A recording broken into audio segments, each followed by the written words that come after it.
സ്വതന്ത്ര ദിനാഘോഷങ്ങളുടെ ഭാഗമായി book shop owners forum സംസ്ഥാന കമ്മിറ്റി നടപ്പിലാക്കുന്ന അക്ഷരസമ്മാനം പദ്ധതിയുടെ ജില്ലാതല ഉദ്ഘാടനം വളാഞ്ചേരി നഗരസഭ സ്വരാജ് ലൈബ്രറിയിൽ നടന്നു. സംസ്ഥാനത്തെ തെരഞ്ഞെടുക്കപ്പെട്ട വായനശാലകൾക്ക് പുസ്തകങ്ങൾ ഉപഹാരമായി നൽകുന്നതാണ് ഈ പദ്ധതി. വളാഞ്ചേരി നഗരസഭാ chairperson Haseena Vattoli, book shop owners forum ജില്ലാ പ്രസിഡന്റ് ടി മുഹമ്മദ് ബഷീറിൽ നിന്ന് പുസ്തകങ്ങൾ ഏറ്റുവാങ്ങി പദ്ധതി ഉദ്ഘാടനം ചെയ്തു.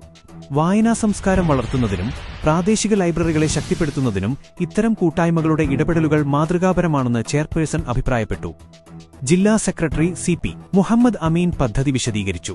ജില്ലാ കമ്മിറ്റി അംഗം ഇബ്രാഹിംകുട്ടി മുട്ടന്നൂർ, വികസനകാര്യ standing committee chairperson Shajimol, councillor Sulaikha Karakkadan, നഗരസഭാ ലൈബ്രറിയൻ നൂറുൽ ആബിദ് നാലകത്ത്, ടി മുബഷിർ തുടങ്ങിയവർ ചടങ്ങിൽ പങ്കെടുത്തു.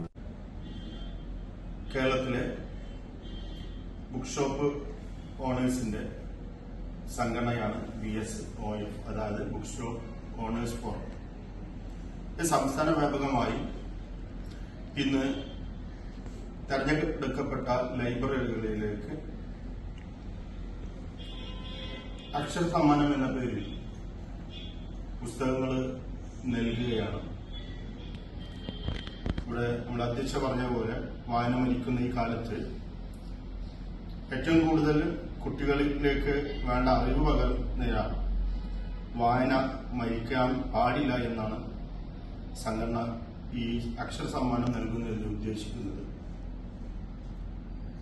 അപ്പോ അതിലേക്ക് ആവശ്യമായ നമ്മളെ മലപ്പുറം ജില്ലയിലെ 3 പ്രധാനപ്പെട്ട സ്ഥലങ്ങളിലാണ് നമ്മളിപ്പോ അക്ഷര സമ്മാനം ലൈബ്രറിയിലേക്ക് നൽകുന്നത്. അതിന്റെ ഒരു സ്ഥലം വളാഞ്ചേരിയാണ് നമ്മൾ തെരഞ്ഞെടുത്തത്. ജില്ലാതല ഉദ്ഘാടനം നമ്മള് വളാഞ്ചേരി ലൈബ്രറിയിലേക്ക് പുസ്തകം നൽകിക്കൊണ്ട് നമ്മൾ നിർവഹിക്കപ്പെടുകയാണെന്ന് അതിന് സൗകര്യം ഒരുക്കി തന്ന ലൈബ്രറിയിലും മറ്റുള്ളവർക്കൊക്കെ ഈ സംഘടനയുടെ അകമഴിഞ്ഞ നന്ദിയും കടപ്പാട് അറിയിക്കുന്നു. ജയ് BSOF.